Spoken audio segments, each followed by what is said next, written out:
A circuit is comprised of 8 identical batteries and a resistor R is equal to 0.8 ohm. Each battery has an EMF of 1 volt, the internal resistance of 0.2 ohm, the voltage difference across any battery of।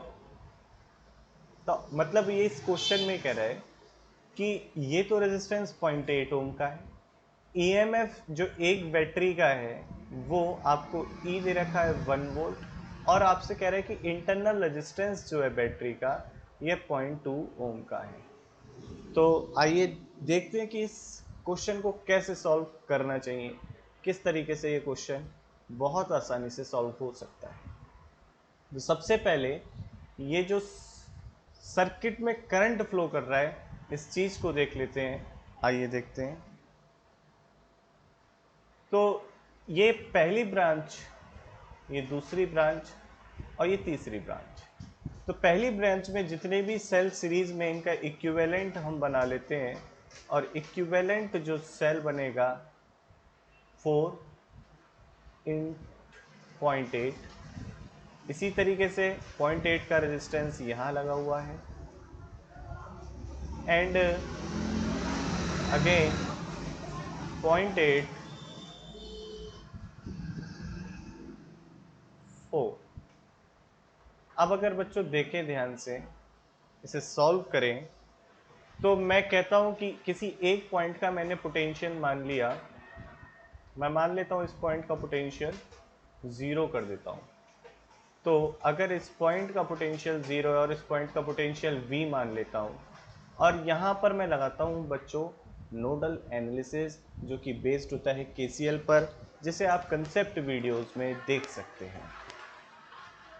तो यहां से मैं लिखूंगा nodal analysis से V minus 4 divided by 0.8।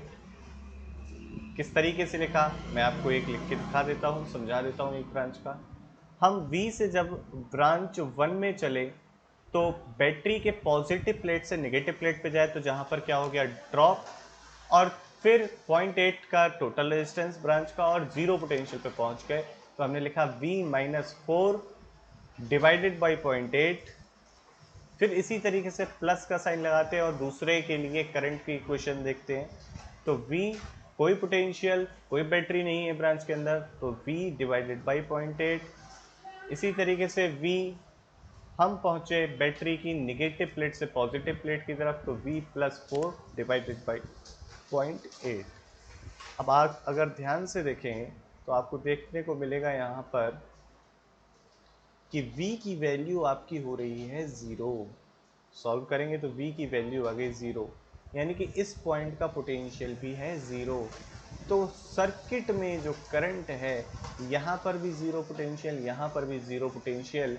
तो आप देख सकते हैं कि बैटरी के हर एक बैटरी के टर्मिनल पे भी जो पोटेंशियल डिफरेंस होगा 0 होगा। कैसे होगा, चलिए इस ब्रांच की करंट निकालते हैं। तो इस ब्रांच में जो करंट होगा वो होगा 4, ब्रांच 1 में जो करंट होगा वो होगा 4 डिवाइडेड बाई, क्योंकि पूरा का पूरा पोटेंशियल डिफरेंस जैसा कि जानते हैं कि अगर ये एक ही पोटेंशियल हो गया तो इसे शॉर्ट सर्किट मान सकते हैं। तो इस तरीके से देखिए, तो 4 divided by 0.8 is the current in this circuit.